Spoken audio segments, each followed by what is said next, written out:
ကယ်လို့ Honor Game ရဲ့နောက်ထပ် collaboration ကဒီ franchise နဲ့ပြစ်ခဲ့မယ်ဆိုရင် 魔城兴衰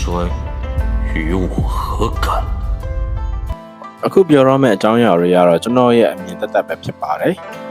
အားလုံးပဲမင်္ဂလာပါ Honor Game Creator လာရပဲဖြစ်ပါတယ်ဒီနေ့မှာတော့ Honor Game နဲ့ China တော်ဝါဖြစ်တဲ့ Renegade Immortal ရှန်နီတို့ collaboration လုပ်ခဲ့မယ်ဆိုရင်ဘယ်လိုဖြစ်နိုင်မလဲဆိုတာပြောပြပေးတော့မှာဖြစ်ပါတယ်အရင်ဆုံး Renegade Immortal ကဘာလဲဆိုတာကျွန်တော်အရင်ရှင်းပြပေးပါမယ် Renegade Immortal ဆိုတာကတော့ကျွန်တော်တို့ China Animation ပေါ့နော် Chinese တော်ဝါအမျိုးအစားဖြစ်ပြီးတော့မြန်မာလိုအမတတဘာရဲ့ကိုယ်ပိုင်လမ်းစဉ်ဆိုတဲ့ခေါင်းစဉ်နဲ့ထွက်ထားတယ်ပေါ့နော်ပြောရရင် Renegade Immortal ကကျွန်တော်တို့ဒီ PUBG Mobile China server မှာလည်း collaboration ထွက်ထားတာဖြစ်တဲ့အတွက်တကယ်လို့ Honor Game မှာလာ collaboration ဖြစ်ခဲ့မယ်ဆိုရင်ဘယ် hero တွေကဘယ် character နဲ့လိုက်တယ်ဆိုတာကိုကျွန်တော်အနေနဲ့ပြောပြတော့မှာဖြစ်ပါတယ်ဒါဆိုရင် video လေးကိုစလိုက်ရအောင်နံပါတ်1 Wang Lin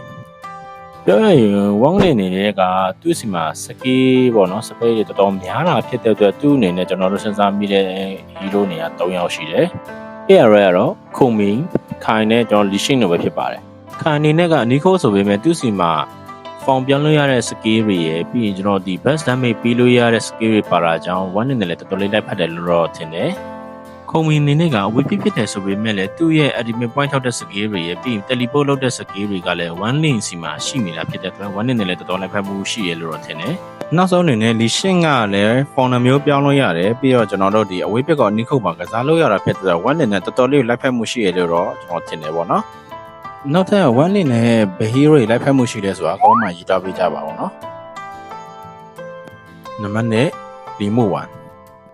one link ရဲ့ common လေးဖြစ်တဲ့ limit one ဟာလည်း Honor Game မှာ skin တွေနဲ့ထွက်လာမယ်ဆိုရင်တော့စဉ်းစားမိတာတော့နှစ်ခုတော့ရှိရပေါ့နော်အဲ့ဒါကတော့ Luna နဲ့တယောက်ချံပဲဖြစ်ပါတယ် limit one ရဲ့ character design အရ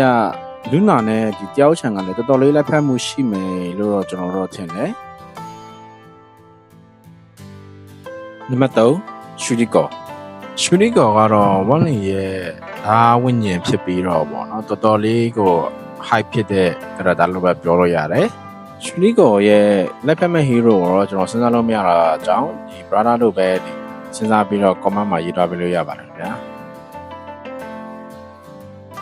။ဒါရီကတော့ Honor Game နဲ့ Renegade Immortal တို့ collaboration လုပ်မယ်ဆိုရင်ကျွန်တော်စဉ်းစားမိတဲ့လောက်လေးပေါ့နော်။ဒါရီကကျွန်တော်တယောက်တည်းအမြင်ဖြစ်တဲ့အတွက်ဒီ collaboration ရဖြစ်လာမယ်မဖြစ်လာဘူးဆိုတော့ကျွန်တော်တကယ်မသိပါဘူး။ဆိုတော့ brother တို့ဒီဗီဒီယိုလေးကိုကြိုက်နေတဲ့ဆိုရင်တော့ကျွန်တော်ရဲ့ TikTok channel လေးကို follow လုပ်ပေးထားဖို့လည်းမမေ့ပါနဲ့